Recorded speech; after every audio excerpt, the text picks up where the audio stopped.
What if Obi Wan Kenobi went back to save Anakin Skywalker on Mustafar after cutting him down? That's our story for today. I do think I went down a different path than anyone before, I'll admit. Haven't listened to everyone's, but I hope I did. Hope you guys enjoy this video. And let's get right into it. That's why I'm here. Our story begins on Mustafar, as Obi-Wan Kenobi is stumbling through the platforms, heading back to Padme's ship. As he ran, he was not seeing the ground in front of him. He wasn't hearing the machines around him. No, Obi-Wan was only seeing the eyes of his brother and the screams of hatred from what he had become. Anakin, turned Vader, was lying on the lava flats behind him, burning, and Obi-Wan was leaving him. As Obi-Wan saw Padme's ship and saw that C-3PO loaded Padme on board already, he stopped and closed his eyes. In Kenobi's mind, there was only one choice. He'd forced himself to let go as Anakin leapt into the air, to let go of everything he loved about Anakin. But as Kenobi stood here, he remembered who he was and what he did stand for. He was still Obi-Wan Kenobi, Jedi Council Master, and he couldn't just leave a helpless man to suffer and die when he can still be saved. Obi-Wan cursed everything, the Republic, the Jedi, Qui-Gon, Anakin, all of it. This was a situation he wouldn't wish upon anyone, and Obi-Wan made a decision, swiftly turning back to the lava where Anakin was laying. He began to run back, hoping he was not too late, and for the first time in days he felt a bit of light in the Force, as if he were doing the right thing. Obi-Wan turned the corner and he saw him, Anakin, using his prosthetic right hand to climb very slowly up the rocks. It broke Kenobi's heart to see Anakin like this, but he tried to push away all of the emotions, and he slid down the rocks, coming to Anakin's side. Anakin looked up at Obi-Wan, and his yellow eyes burned into Kenobi like the lava burned into Anakin. He was completely unrecognizable, only holding on to life through the dark side, but not for long. Obi-Wan reached his hand out, placing it on Anakin's forehead. It burned his hand, but Obi-Wan kept it there, and he performed a risky move in the Force. He began to pour his own life energy into Anakin, a process that, if done for too long, could severely injure or kill Obi-Wan. But he gave Anakin just enough energy to hear his breathing begin to return to somewhat normal, and Obi-Wan decided that was enough for now, at least enough to keep him alive until he was ready to be repaired. Obi-Wan picked up Anakin, feeling much weaker now, and he began carrying Anakin back to the ship. But, unfortunately, Obi-Wan looked to the sky and he saw a new ship appear, the Emperor's ship. There was still a long distance between him and the landing pad to get to Padme. Kenobi's options were extremely slim. He didn't have time to get to the ship before Sidious arrived, so Obi-Wan made a choice. He put Anakin down safely, away from it all, hidden from sight, and he moved towards the landing pad. He would have to kill Darth Sidious. And as Sidious's shuttle landed, he descended the ramp to see Padme's ship, but no one was around. And from across the landing pad, he suddenly saw Obi-Wan Kenobi, carrying a look of determination on his face. Obi-Wan ignited his blue lightsaber, telling Sidious that his rule ends here. Sidious cackled, saying that Yoda said the same thing, yet here he stood, and he shot lightning out at Kenobi. Obi-Wan deflected it away, running at the Sith Lord, who dodged a strike and pushed the Jedi away. Sidious asked Obi-Wan if he killed Anakin, and Obi-Wan nodded, saying that he did what he must. Sidious scowled angrily, saying now that Anakin was a failure, saying that the Chosen One was a joke, blasting more lightning at Obi-Wan, as the Coruscant guards shot at him now. This time, Obi-Wan's saber was thrown from his hands, and he was hit by the lightning. Sidious began yelling that the Jedi failed, that Anakin failed, but he would always prevail. Obi-Wan was much, much weaker than he would have otherwise been had he not given Anakin some of his life force. And now Sidious lifted Obi-Wan up, using his own saber, to cut off both of his arms at the elbow. As Obi-Wan yelled in pain, Sidious said that because of Anakin's failure, he would be replaced by his own children, and the Skywalker legacy will become one of darkness. With another evil laugh, Sidious blasted Obi-Wan over the landing pad, sending him flying into the lava.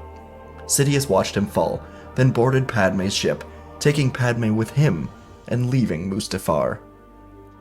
But Obi-Wan was not dead, though he should have been. He was suspended above the lava, the heat of it burning through his robes and into his skin. But he had not fallen in. Anakin, who was placed on a nearby platform, was using his strength from Obi-Wan to keep him alive. Anakin was able to hear everything that Sidious said, that he was a failure, and that he was taking Padme and the children to replace him. And Anakin saw the treachery of the Sith. Palpatine never cared for Padme, only about his power. Anakin knew it was time to try and go back, and to do that, he would need his brother. He needed to save Padme, if it was the last thing he did. He could not let her just be a tool for Palpatine. His children were becoming nothing but Darksiders. He couldn't let this happen. He must save them. And now as Obi-Wan burned, his arms were cut off, and Anakin slowly used the Force to bring Obi-Wan to his side, dropping him to the ground. And here, now, lay master and apprentice, Anakin and Obi-Wan, burned and maimed, with no hopes of survival. But on Polis Massa, Grandmaster Yoda was in deep meditation. Kenobi had not returned. The Skywalker children were missing. Yoda needed a glimmer of hope, and the voice of Qui-Gon Jinn came to Yoda. Qui-Gon said that Anakin is now ready to become the Chosen One, and that he and Obi-Wan are together on Mustafar. So Yoda and Bail took the Tantive 4 to save them. Yoda would go to Mustafar with all the medical supplies that Bail could gather, and they would find Anakin and Obi-Wan both unconscious, both severely burned, missing limbs, and they would be loaded onto the ship as Yoda took off for perhaps the only Jedi facility that Palpatine would be unaware of, the Jedi outpost on Tempest, built during the High Republic in the Outer Rim. Once Yoda arrived with Anakin and Obi-Wan, he waited for a bit until Bail Organa arrived as well, and on his ship he had a lot more medical supplies. Inside the outpost, there was a shut-down medical facility, and so Yoda worked to get it back up and running within a couple hours. And then, from there, Anakin and Obi-Wan were on tables near each other, as surgery droids began a process of repairing them as best they could. When it came to Obi-Wan, the droids found that he had severe third-degree burns across his entire torso, and of course he no longer had arms, so a mobile suit of armor was designed. Obi-Wan would go through hours upon hours of surgery, going in and out of consciousness, but ultimately, he would survive in an armored suit. For Anakin, his injuries were so much worse. He was missing both legs and an arm, but luckily, Kenobi had given him enough life force to be able to breathe mostly on his own. Even so, a suit was designed that would cover Anakin from head to toe. A suit designed kind of to look like a clone trooper in a way. The surgeries were extremely long and painful for both Anakin and Obi-Wan, but after 24 hours, they began to truly wake up. Yoda stood in front of both tables as they rose, and Anakin spoke first. His new voice was robotic, coming from the new helmet, and he asked if anyone found Padme. Yoda said that her whereabouts were unknown, just like theirs are. And Anakin, between deep breaths, said that she is alive. He can feel her in the Force. Anger still boiled inside of him, anger towards Sidious for turning him into a monster. Obi-Wan didn't wear a helmet, and he said that they will get her and the children back. Anakin began to break through his restraints though, and he screamed that if Obi-Wan never got in the way, then he would have killed Palpatine. He would have Padme. Obi-Wan yelled back that Anakin nearly killed her in his rage. He lost Padme long before Palpatine took him. Yoda didn't interfere, as the two of them soon began to calm down. Anakin was beginning to see the reality of the situation. He was taken advantage of by the Sith, thrown away like trash. He would have to work with Obi-Wan to get her back. Yoda looked to the two of them, saying that the Force brought them together years ago, and now the Force has kept them together and kept them alive, despite everything. And now Yoda said he was trusting in the will of the Force to keep them together, and for them to do what is necessary. He turned, beginning to leave, as Obi-Wan asked where he was going. Yoda turned, saying this journey is for the two of them alone, and into exile he must go. And Yoda disappeared, leaving Anakin and Obi-Wan alone, together. The two of them would spend the day trying to talk with each other and get used to their new suits. There were a couple of times that Anakin was tempted to fly away, go rescue Padme, but he could barely walk, much less fight anyone in this suit. Obi-Wan stayed patient, and eventually the two of them understood what they must do. They would have to start training with each other again, learn to move, to fight, to win, and when they are ready physically and mentally, then they can go and take out the Emperor. So for the next month, the two of them would learn to move in their suits, using the training grounds inside of this hidden outpost to practice agility drills with each other. There was a lot of issues for them to work through, as they were trying to kill each other not long ago. but eventually they were able to talk with each other again. Obi-Wan could never forgive Anakin for what he did in the temple, but he could see that it was the Sith that took over his mind, manipulating him for decades, and Obi-Wan was unable to stop it. They were both at fault, and after a month, when the two of them could move like themselves again, sparks of the old friendship were returning. And so, for the next year after this, as their relationship returned, they began training once more in lightsaber combat and with the Force. They were left alone here, without contact to the outside world, with nothing except a mission and each other. And after a few months, as they dueled with their old lightsabers, Obi-Wan joked that Anakin was like if Grievous had cough medication, and he heard Anakin laugh for the first time. It was a great feeling, and they continued training, developing their powers and their old friendship. After 6 months, they were using old training modules inside of this outpost that would mimic droids and other lightsaber fighters. They were training back to back, perfectly defending, working with each other, reminiscent of the Clone Wars. During all of this, Emperor Palpatine became disturbed, as he could feel a disturbance in the Force. He knew it was Anakin, but he didn't know how or where. But he knew one thing for certain. In time, Anakin would be coming to get Padme. So inside of the Imperial Palace, formerly the Jedi Temple, Palpatine had cloning experiments built along with a prison, so he could keep Padme and the children here. And he heavily increased security at the temple, so when Skywalker returns, he will not get far inside. And on Tempest, in the outpost, Anakin and Obi-Wan trained and trained day in and day out, learning again how to fight with each other, not against each other. Despite everything, the two of them were tied together through the Force, and they accepted this, becoming stronger with each other, and after the year, they were ready to go to Coruscant and fight Sidious. As they decided they were ready, the temple began to shake, and a secret door began to open. This was strange, but the two of them walked in together, and everything around them began to shift, until the only thing they could see were stars. As they looked around, the voice of Yoda spoke, followed by the voice of Qui-Gon, and then their bodies appeared. Yoda was still alive, but he was finding them through the Force. Because they were at a secret Jedi outpost, Yoda was using the strong connection to the Force on Dagobah to reach them. And the ghost of Qui-Gon was here as well. Yoda said that they have followed the will of the Force, and Qui-Gon said that perhaps together, they are the chosen ones. Master and apprentice, Skywalker and Kenobi, together. And so the two of them said goodbye to the Masters, leaving the outpost together. On Coruscant, Darth Sidious was meeting with a group of senators, and suddenly he grabbed at his head. Another disturbance in the Force, this time much closer, and Sidious realized that Skywalker was coming. He told the senators to get out, and he ordered for Padme and the children to be brought to him. Amongst this group of senators was Bail Organa, and he realized something may be going on, so he called to the Tantive Four to be ready to fly, as they may soon be needed. Sidious ordered that the entire palace be locked down immediately, but discreetly, and so it was. And soon enough, Anakin and Obi-Wan, they landed at the entrance and moved to the door. They were not hiding. They were here to take down the Emperor, and no one would stop them from doing so. At the entrance, around 100 stormtroopers were waiting, and they began firing at them. Skywalker and Kenobi ignited their sabers, leaping into the air, moving through the lines of troopers. They got back to back, and they began deflecting countless shots, using the Force, and within minutes, the entrance was cleared, and they began to move in. Once in the main area, 20 clone commandos began flying in on jetpacks, firing missiles, using their blasters to shoot at the Jedi. Again, Anakin and Obi-Wan were ready, and they caught the missiles, firing them back, jumping into the air to take on the commandos. They were much more of a challenge, but the Jedi jumped from pillars, taking them out, along with other clone reinforcements that were entering. After an hour or so of fighting their way through the palace, the two of them entered the hall to the Emperor's office, where 6 red blades ignited around them.